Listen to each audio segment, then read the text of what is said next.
The events in this program are based on a true story. Names, dates, and details have been changed. Coming up on Bizzare Murders, a 15-year-old boy disappears without a trace. 2 years later, he surprisingly reemerges in another country. But upon his return, things just don't seem the same.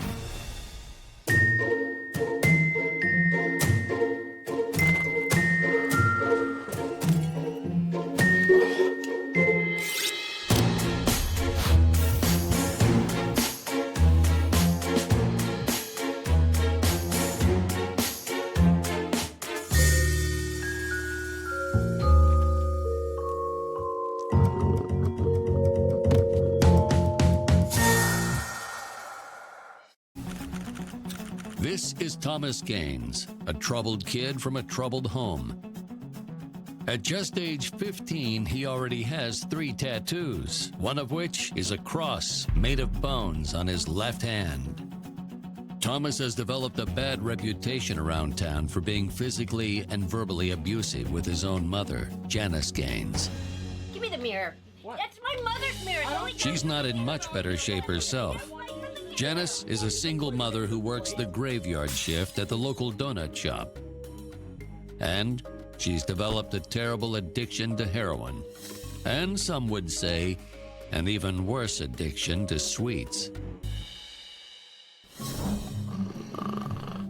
Janice's favorite activity is snoring her days away, which is fine with Thomas.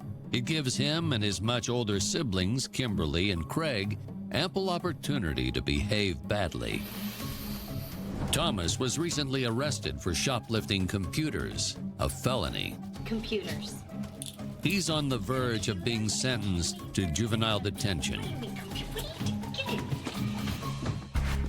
On a hot summer day in 2008, looking for distraction, Thomas steals $5 from his mother's purse.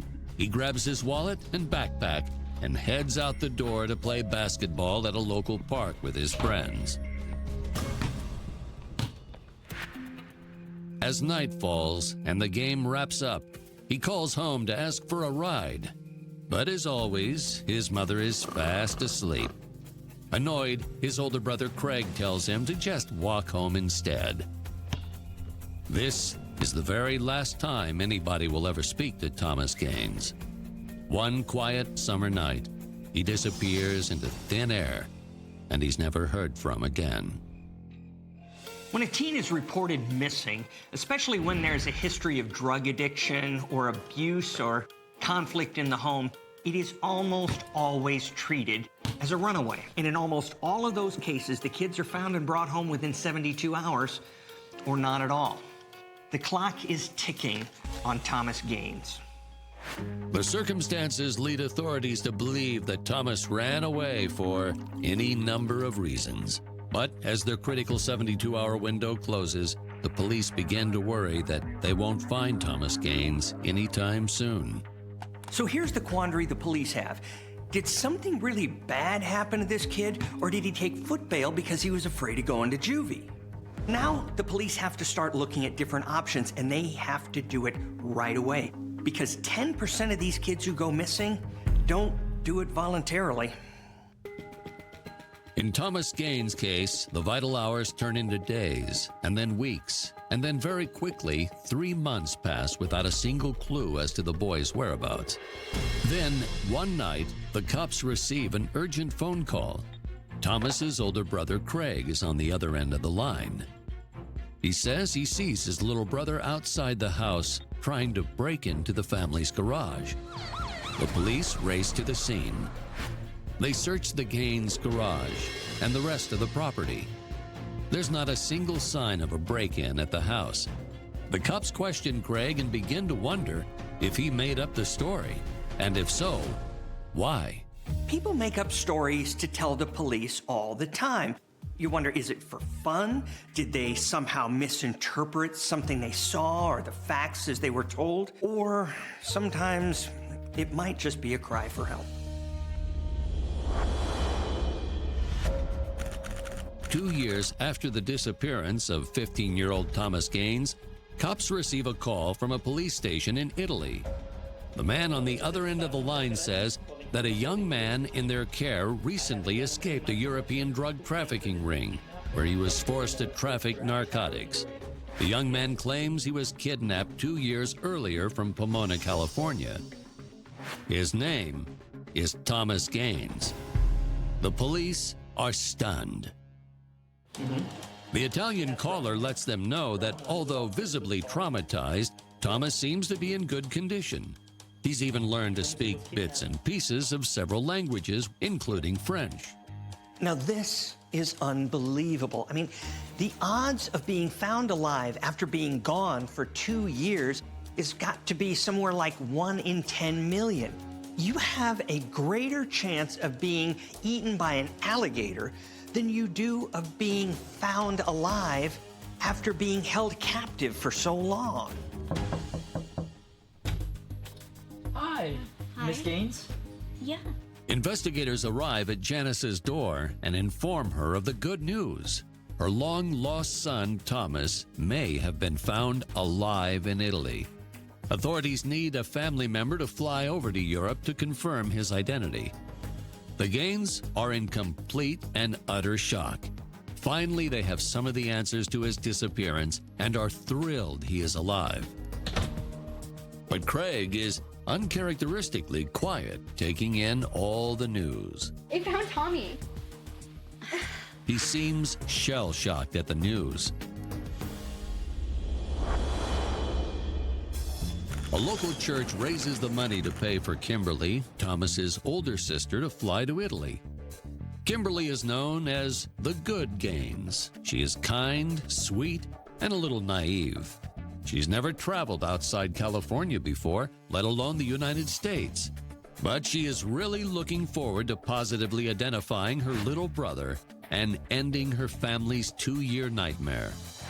Since Thomas's disappearance, her mother and brother have changed dramatically for the better. Janice has a new job as a bookkeeper, and Craig has just graduated from community college. In situations where a teenager was abducted, there's a lot of trauma for the family of the victim that were left behind. Everybody needs to adapt back into the family and into the family's routine, especially the victim. But this is hard because they're all changed people. Kimberly anxiously arrives at the police station. She's holding a stack of family photos. In another room, sitting quietly, is an older-looking teen, almost a man. Kimberly looks through a window at him. Could this young man in the corner of a foreign country 8,000 miles away from home really be her long-lost little brother? Thomas Gaines, a troubled 15-year-old kid, steals money from his mom and goes to play basketball, never to be heard from again. 2 years later, Pomona police receive a strange call from a police station in Italy that a young man in their care claims he was kidnapped 2 years earlier from Pomona, California, and that his name is Thomas Gaines. Investigators inform the Gaines family, and Thomas's sister, Kimberly, flies to Italy to identify him and bring him home. Police Station, Naples, Italy, 2010. Kimberly Gaines, with family photos in hand, enters a small room in which a teenager is sitting quietly. He quickly stands in disbelief. As he embraces her, she recognizes him immediately. On his left hand is his telltale cross tattoo. She quickly confirms to the authorities that this is her long-lost little brother. But authorities tell her not to expect much from Thomas right away. They say he may have been severely abused while in captivity and seems to have very few memories of his life before being abducted. He also speaks with a French accent. In situations like this, the abductors want autonomous victims. They don't want somebody that they're going to have to lock into a room or always wonder if they're going to try to escape. So what they do is they brainwash them. They tell them that drug dealing is the most normal thing in the world to be doing. And besides, your family doesn't want you back anyway. Satisfied, authorities release him. You're coming home. and the two of them head to the American consulate, where Thomas is issued a new U.S. passport. When Thomas and Kimberly arrive in California, they're greeted by a small family celebration and accompanied by some investigators. Hi. Thomas's mother, Janice, stands back surveying the scene. Kimberly pushes her towards Thomas. Janice looks at him in the eyes for a long time and then gives him a hug. Thomas looks around and realizes one person is missing, his brother Craig.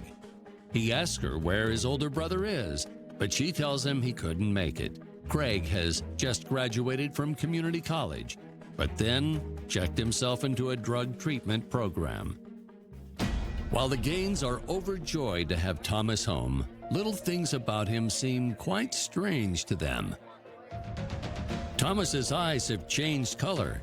He always had bright blue eyes, but now they are a very somber, dark shade of brown. Also, his complexion is much darker and more olive. Thomas surprisingly opens up with his family some of the horrors of his captivity. They used chemicals on him to change his skin and complexion and the color of his eyes, so he would no longer be recognizable.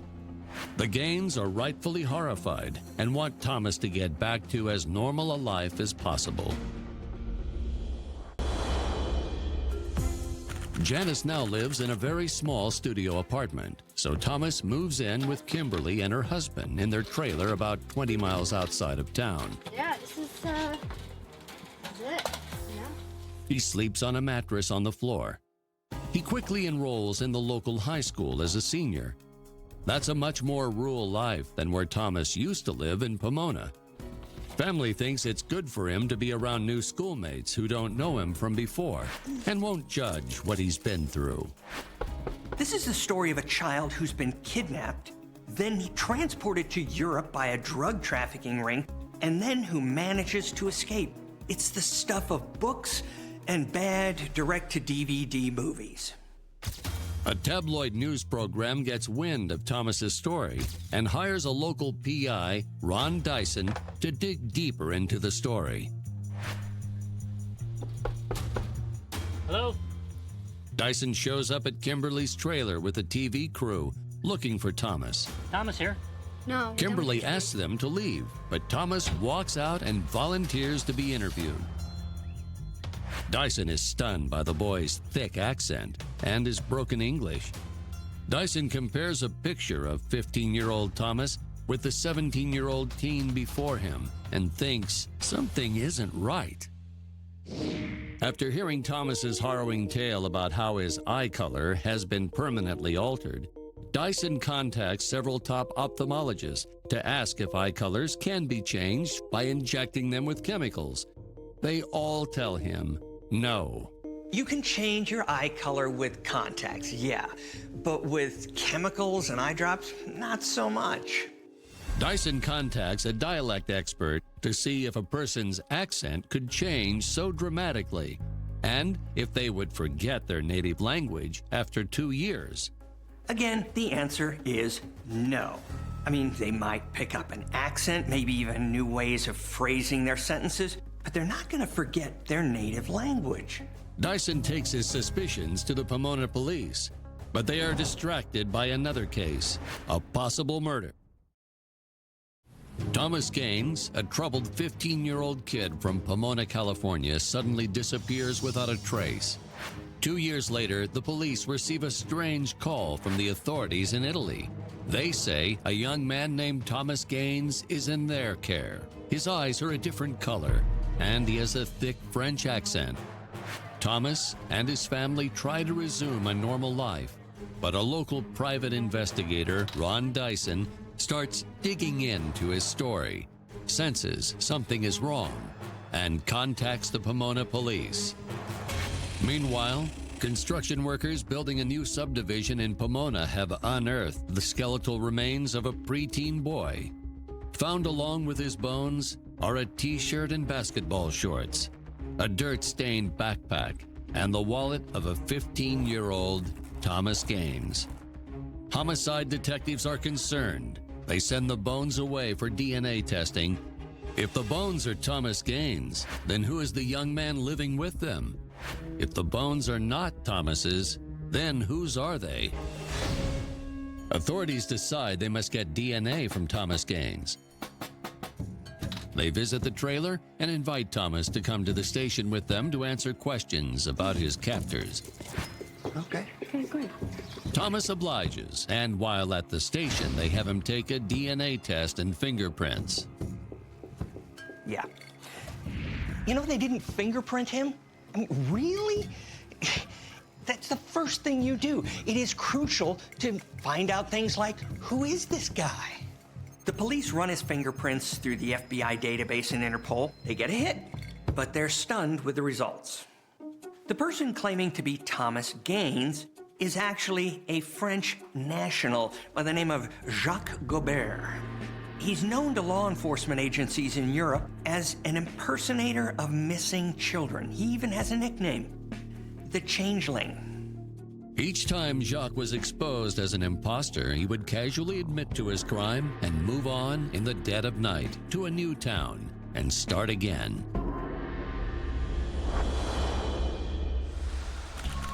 Pomona Police Department, 2010. Pomona police press Jacques for details on how he ended up impersonating Thomas Gaines. Jacques says, "I'm not a bad person. I just want to be loved. I just want a family of my very own for once." He happily admits that he was living in a youth shelter in Italy, but he was on the verge of being discovered. So he decided to steal the name and identity of a real person this time, an American. So it would be harder for Italian authorities to confirm. At night, he snuck into the shelter's office and called the U.S. Center for Missing and Exploited Children, disguised as one of the employees.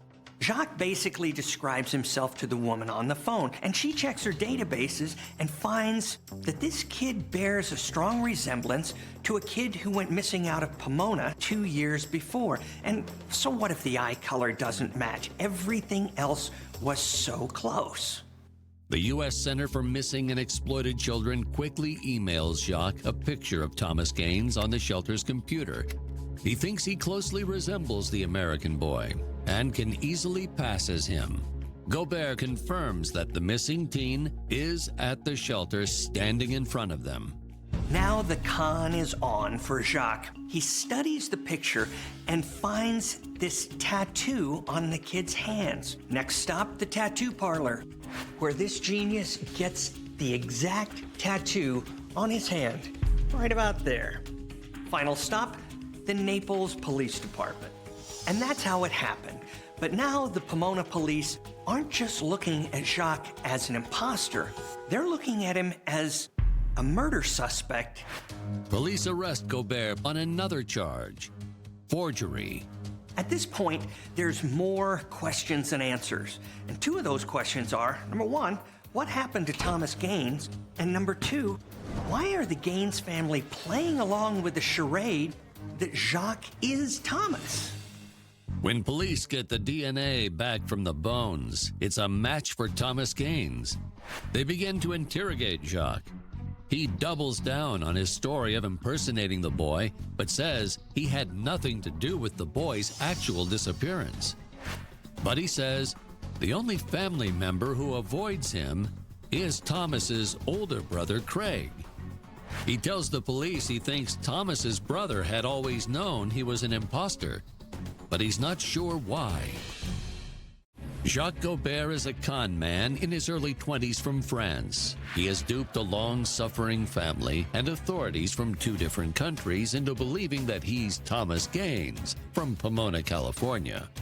But 3 months after Gobert moved to Pomona, the real Thomas Gaines' remains were unearthed by a construction crew. Jacques breaks down and admits he is an imposter, but has no idea who killed the real Thomas Gaines. Pomona detectives inform Janice Gaines about the discovery of her son's remains and the identity of the young man who had claimed to be Thomas Gaines. Janice is stunned and tearful. She says that she began to suspect the young man was not her son, but she so badly wanted to believe it. Craig is less emotional, but he denies knowing anything about his brother's disappearance. A few days later, the police visit Craig in his apartment to question him again. But they find him dead of a drug overdose, which they rule a suicide. Janice breaks down when police tell her the news about Craig. She knows why Craig killed himself. 2 years ago, after Thomas disappeared, Craig admitted to his mother that he killed Thomas, choking him in a drug-induced rage. He buried Thomas's body in the woods, close to their house.